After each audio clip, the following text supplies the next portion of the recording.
If you don't mind, I'm a very informal person, so I would prefer to stand in front here rather than stand there, because I'm quite short, you see. So if I stand there, you will just see my head wobbling around. So let me just stand here and speak to you, and then we can have a conversation. Firstly, thank you very much for the generous introduction just now. Thank you the organization here for hosting me.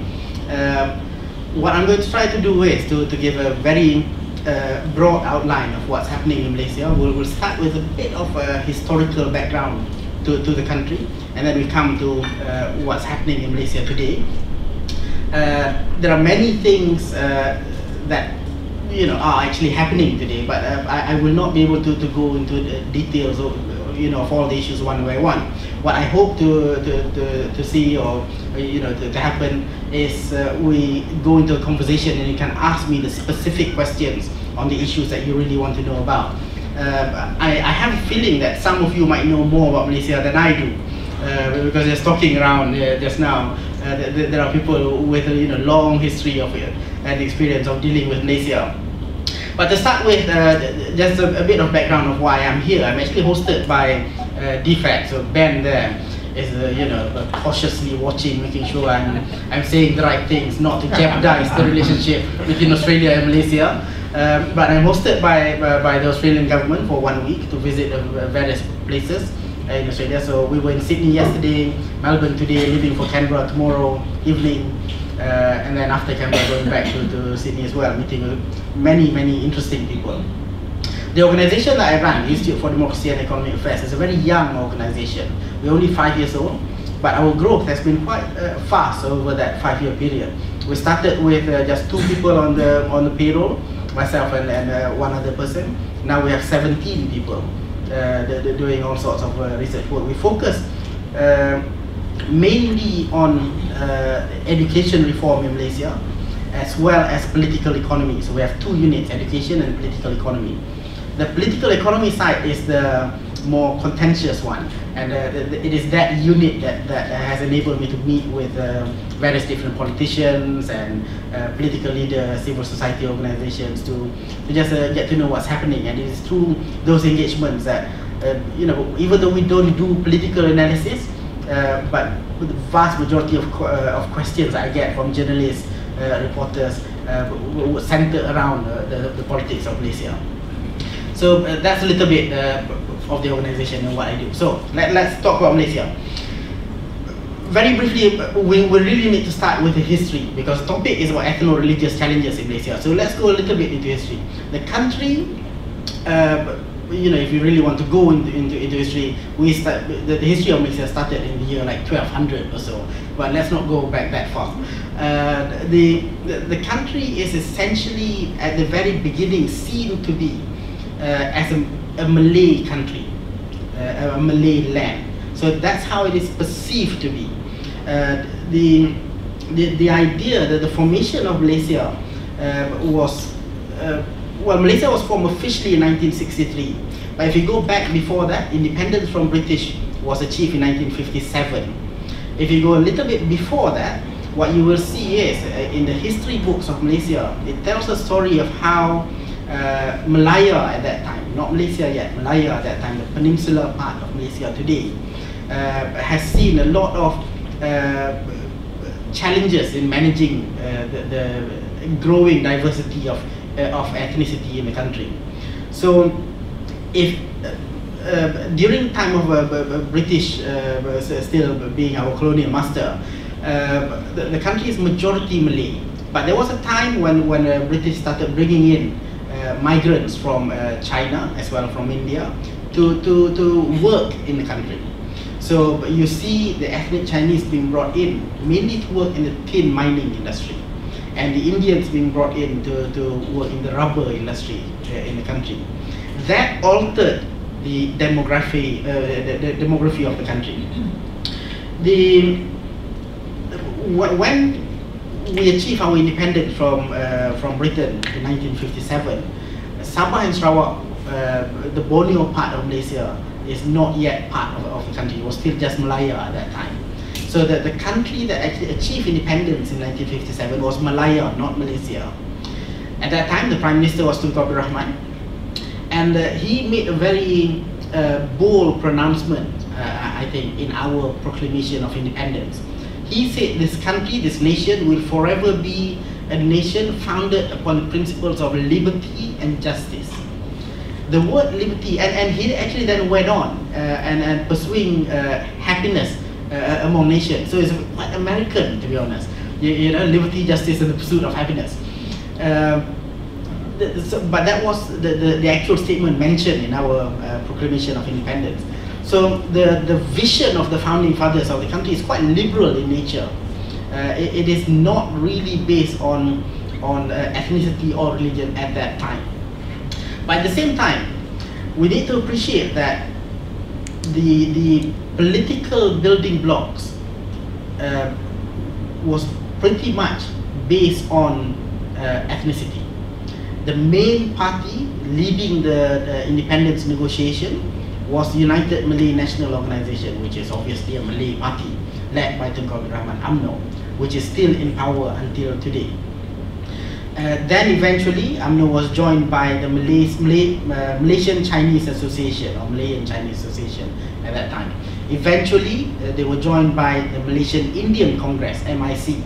So you can see that the building blocks of our political system is really ethnic based in nature, even though the formation of the country is quite liberal and not too much focus on ethnicity to start with.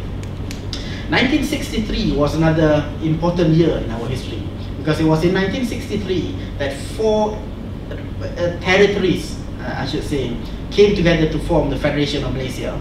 So Malaya, Singapore, yes, Singapore used to be part of Malaysia, but quite a lot of people today know more about Singapore than about Malaysia. But Malaya, Singapore, Sabah, and Sarawak, the two parts of Malaysia that is on the Borneo Island. These four entities came together to form the Federation of Malaysia. This is quite a big shift in our history, because again it altered the demography of the country. From a territory, Malaya, which is still quite dominated by the Malays, suddenly we had Singapore with a very big Chinese population, and Sabah and Sarawak with a huge number of non-Malays, various different ethnic groups and tribes and clans and all that, joining in and forming the Federation of Malaysia. 1965, Singapore left, but so that left three entities: Malaya, Sabah, and Sarawak, and until today, these are the three entities that form the Federation of Malaysia. So throughout all this, 1957, even before 1957, 57 we achieved our independence, 63 Malaysia was formed, 65 Singapore left. Throughout all this, what we saw in our history was how ethnicity actually played a very important role. And it started with, well, to me at least, it started with the way our political parties are arranged. They were arranged, and until today they are still arranged along the ethnic lines. And you see today, we have in the national ruling coalition in Barisan Nasional, we have 14 political parties. The vast majority of them are ethnic based. So we still have ethnic based. Ethnic based, yeah, along racial lines. So the 14 political parties, the majority of them are based on ethnicity. Even in Sabah and Sarawak, you will see that that there is this party called PBB in Sarawak, which is mainly Malay Melanau. In Sabah there is the APCO, which belongs to another political. But basically, the majority of political parties are still ethnic based, and they come together to form a coalition of 14 political parties. It dwindles a little bit, depends. Some of the parties become more irrelevant as time goes. Some of them just die off and new ones are added. So sometimes 13, sometimes 14, but at that number. So ethnicity has always played a very important role. And you will see today, I also want to say that the rise of ethnic-based political parties initially was not really meant to be a permanent thing. I think our founding fathers, and talking to the children of the founding fathers, they were explaining how at that time it was supposed to be a temporary measure until we get to a stage where everybody can be united. There was even an attempt in the National Front, the ruling coalition at that time, to create a direct membership. At that time, the ruling coalition, the BN, the National Front, was not called the National Front yet. It was called the Alliance Party, because it was an alliance. And they created something called the Alliance Direct Membership Organization that allowed people to join into the alliance without joining into any of the ethnic-based political parties. It didn't really go very far. There was not that much response to that. And until today, the Alliance Direct Membership Organization, there has been an attempt to revive that spirit, that model, in the current ruling coalition in the National Front. But again, response has been very weak because people tend to want to remain along the ethnic-based political parties. And it's actually a very weird political structure. I think in Australia, you have people calling themselves as the nationals, liberals, Labour and all that. And immediately, you will be able to see the ideological underpinning behind those political parties. In Malaysia, if you go into a political party, you will be confused what exactly do they believe in. Because you will get a communist and a capitalist sitting together in one party simply because they come from the same ethnic group. So it is actually a very confusing situation if you look at it from an outsider point of view, especially if you're more used to the idea that political parties are based on ideological grounds rather than along ethnic lines. But the system has worked. The system has worked for 50 odd years, as the reason why it worked, to me at least, is there has been a lot of compromises that the various different political groups agreed to. And not only have there been compromises, the way the compromise is maintained is really an interesting one. It's basically maintained by the biggest party, UMNO, the Malay party, dishing out either money or resources or positions. And that's why you see Malaysia as a country with 30 million people in the population, but has a cabinet with 33 cabinet ministers, which is a huge government if you think about it. 33 ministries. Yeah, some of them I have no idea what they're doing. Yeah. This will get me into trouble in the video, but anyway. So the compromise is maintained, and the coalition is maintained by dishing out the resources and patronage and basically money being spread to the various ethnic groups, and that managed to sustain the coalition in Malaysia. But things are beginning to change, and things have started to change over the last few years. It particularly started, the change has been particularly significant in 1998, when Anwar Ibrahim, the Deputy Prime Minister at that time, was sacked from his post. He very quickly, he was accused of sodomizing his assistant. He was found guilty, put into prison, came out from prison, led the political coalition on the opposition side, and he has been in prison again on what we call as a Sodomy 2 trial on the 10th of February recently. But the response to his imprisonment has been very different. 1998, it created almost a revolution in the country, where people went to the street protesting, and the protest was maintained for years and years and years. But I was there at the court on the 10th of February recently, looking at, just observing how things were. There was probably around, I don't know, about 500-600 people maximum outside the courtroom, because people have moved on.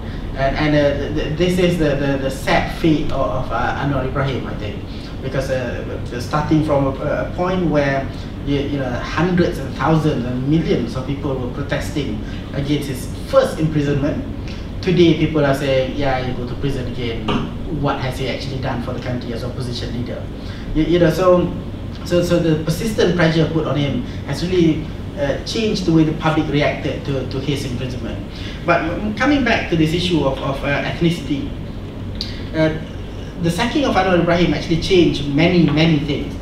Not just the way Malaysian politics operate, but also the way Malaysian public see political environment in Malaysia. From a society that sees the only possibility is an ethnic-based environment, ethnic-based system, more and more people are actually moving, I don't know, not really to the center, but moving outside of this racially structured system. And people are beginning to say, why should we as Malays, I'm a Malay by ethnicity, more and more people are beginning to say, why should we Malays continuously be skeptical of the ethnic Chinese? The Chinese are beginning to say, why should we continuously feel threatened by the ethnic Malays? You know, and so on and so forth. So people are beginning to think outside of the box at that time. And people are beginning to think, maybe we should move on beyond this. Surely Malaysia should belong to everyone, and we should not be stuck on the historical lines drawn by our forefathers. This is good in a sense, but really problematic in another sense. Not problematic, but challenging in another sense. It's good because we're moving away from an ethnic-based political party. I just, you know, I don't like it. I don't know, I don't really need a reason, I suppose, to dislike ethnic-based politics, right? So I just do not think it will work. And I really like the idea that we're moving beyond that. But it is also challenging because it means society is beginning to challenge what many people perceive as the founding principle, the social contract that was the basis of the founding of the country.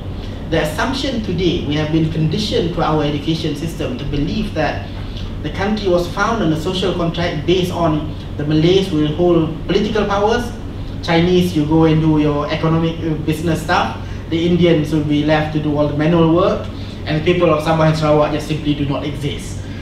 You know, because politics is heavily dominated by Kuala Lumpur in Peninsular Malaysia. But things are really changing. So 1998, the sacking of Anwar Ibrahim, people started to think, actually maybe a different vision is possible. So we saw gradually in general election after general election, including in the last general election in 2013, people are beginning to think outside of this ethnicity boundaries. And people are beginning to say, there's nothing wrong with me being a Malay voting for a Chinese candidate. There's nothing wrong with me being a Chinese voting for an Indian candidate. Nothing wrong with me being an Indian voting for a Malay candidate, and so on.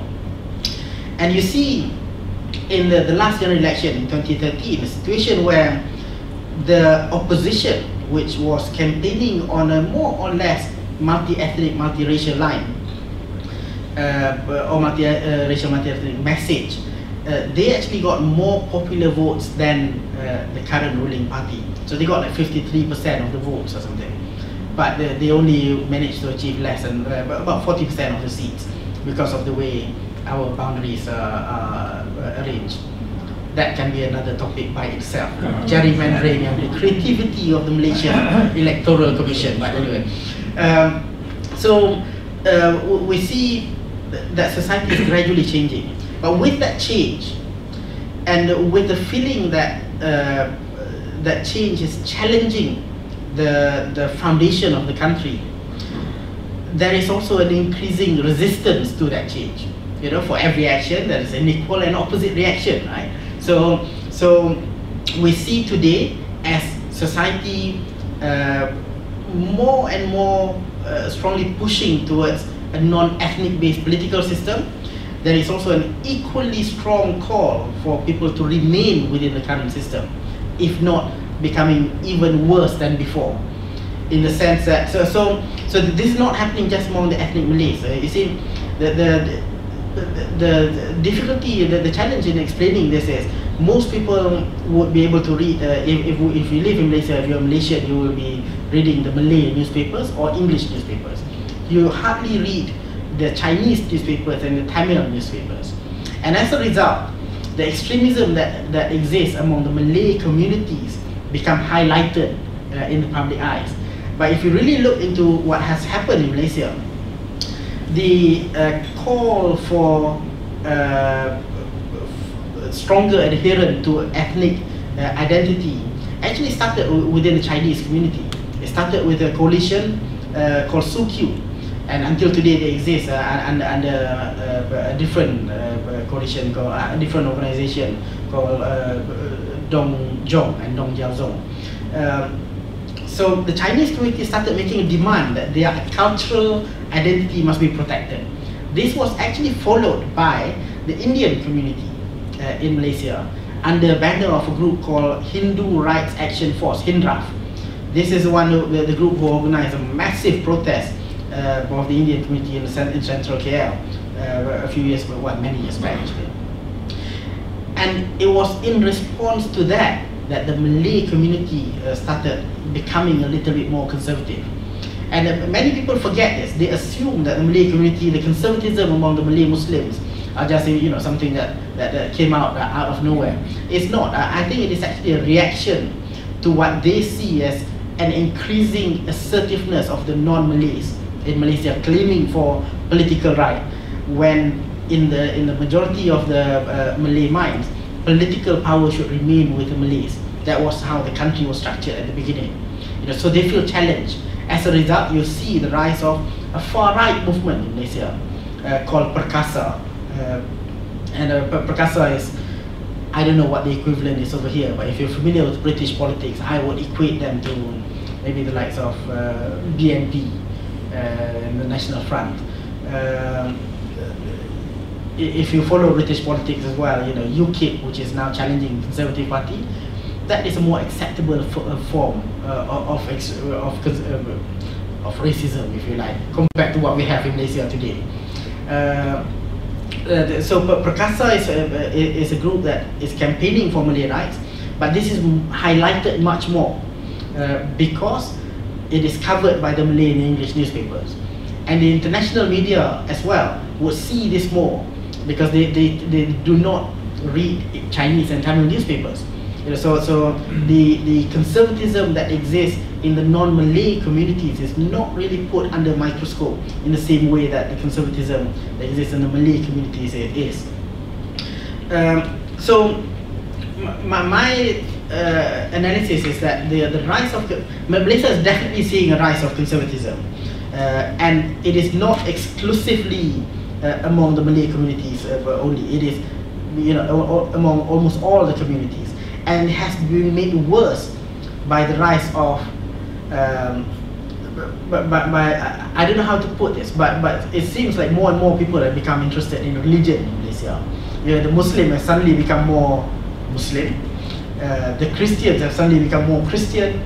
There is an increasing feeling that there is a competition between the Muslims and the Christians, and that further exacerbates the simmering tension that exists within society. And the problem is made worse. I'm going to come to an end very soon. The problem is actually made worse by the weakness in political leadership that we have in Malaysia today. So this is the part that might get me into some problem when it comes to Australia-Malaysia relationship, but let's see. The problem is made worse by the weakness in political leadership that we have in the country today. We have a Prime Minister who is really good at making announcements. Full stop, we end there. So, really good at making announcements, but there is no follow-up, there is no delivery, there is no implementation of those policies. So he came into power as Prime Minister, promising two very big things. One is economic reform, another one is structural reform in society. The economic reform, he promised to liberalize it further. He calls the model as a new economic model to replace the model that was previously introduced by his father, Tun Razak, called the New Economic Policy, the NEP at that time, that gave many privileges to the ethnic Malays. So he said in the new economic model that he launched in 2010, that he wants to introduce more meritocracy in the system. It must be more merit-based. So, yeah, brilliant announcement. I was really excited when I heard that. I heard so many things saying Najib is the one, that he's going to change the country forever. Yeah, I just hope that not many people read my article at that time. Because if you ask me today, not much has been done. And we are really, going backwards. From a promise that we will liberalize the economy, so that everybody gets access to the pie, regardless of your ethnicity. Now we see an increasing amount of privileges being, well, not really increasing. Now we see a return of the Malay privileges policies that has been practiced before. When it comes to social and structural change in society, the Prime Minister, even before he became Prime Minister actually, his website address, the domain name was onemalaysia.com, you know, because he wants to promote this One Malaysia. So just a few months before he became Prime Minister, suddenly this website appeared, and everyone would say, okay, now he's preparing to become Prime Minister, and this sounds like a very interesting idea. One Malaysia, you know, everybody should be united under one banner. But now, yeah, that One Malaysia has suddenly become just mere branding for all the welfare programs that he introduces. Even taxis are now called One Malaysia. You know, it's actually called One Malaysia. Taxi Satu Malaysia, Taxi One Malaysia.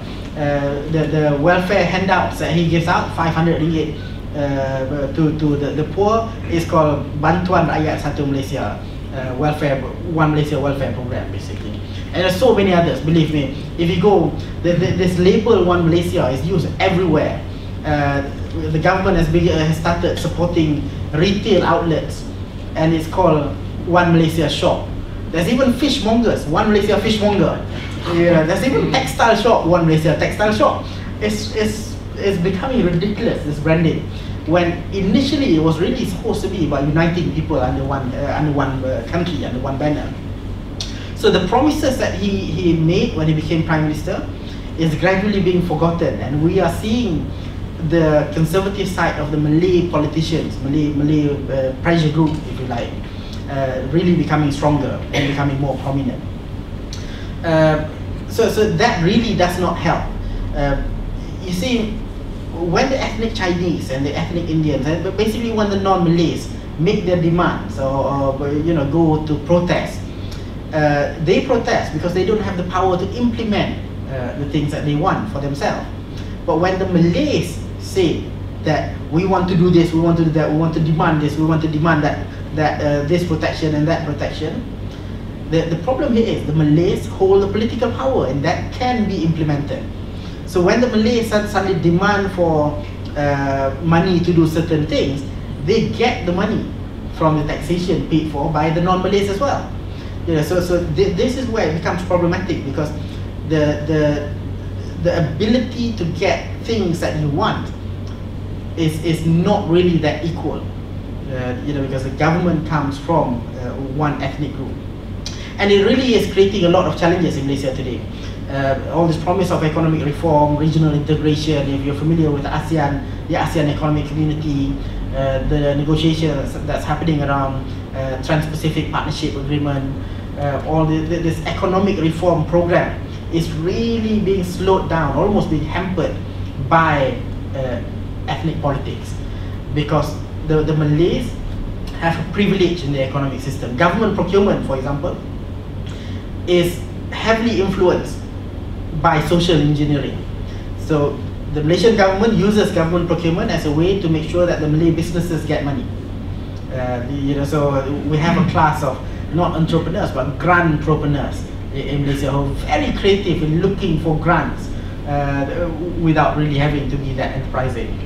And the demand for greater protection of the Malays, ethnic Malays especially, is in contrast to the way society is progressing. So you see today that society is becoming more progressive, but the politicians are moving towards the direction of the more vocal people in society. And as a result, I think that there's a little bit of instability. And moving forward, I think the biggest challenge facing Malaysia today is actually our ethnic relations. If the government does not get the acts together, if the government does not start saying that we really should make everybody equal under the law, then my fear is we will see some really ugly times in Malaysia. That is what we're seeing today. I really hate to end with a pessimistic note, But unfortunately, that's a reality that we face today. You know, and I'm really worried about how the country is progressing. My hope is, my hope is to be honest, I really don't really care which political party rule the country, as long as they have the right vision and the right policy. I'm yet to see a political party in Malaysia with that strong and you know, clear vision of how to take the country forward. It's challenging time. If the ethnic relations challenges are not managed properly, then all the promises of economic reform and political reform is not going to go that far. Thank you.